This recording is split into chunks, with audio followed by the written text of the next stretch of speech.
Click subscribe for update video every day.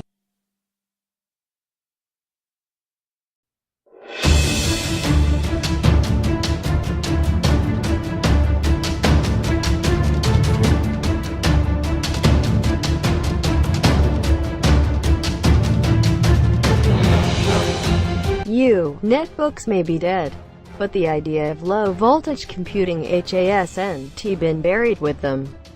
On the contrary, it's now mainstream, and some laptops that don't earn the Ultrabook label now ship with low-voltage processors rather than more powerful and power-hungry options. The why can be answered by battery life. Consumers who rarely do more than browse the web have become more enamored with runtime than gigahertz. Most manufacturers are content to ship whatever low-voltage part Intel dreams up, leaving consumers with the option to buy any processor they like as long as it has a core. Only Samsung has shown much interest in exploring alternatives. The company did it first with its Series 5 Chromebook, which can be purchased with Samsung's own Exynos ARM processor. And now it's doing it again with the ATIV Book 9 Lite.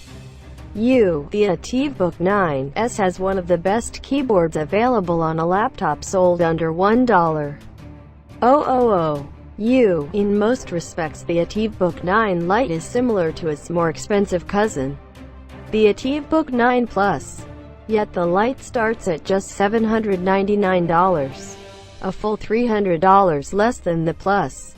Why? The hardware. While the Plus has an Intel Core processor, its more affordable cousin uses a quad-core AMD chip, XA0, designed for very thin systems, including tablets. This quad-core processor competes with the Intel Atom, as well as ARM chips, rather than the more powerful Core line.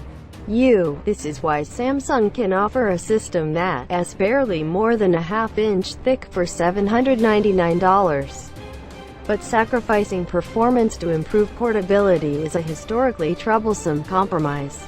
Haswell has set the bar for battery life high without damaging the user experience. Can AMD's new hardware hope to compete? While inexpensive for a system of this size, the ATIV Book 9 Lite doesn't reach its low price by cutting corners. This laptop offers everything consumers want, including a slim profile, thin display bezels, sturdy chassis and good material quality. Plastic is the order of the day, but this is no Fisher-Price reject.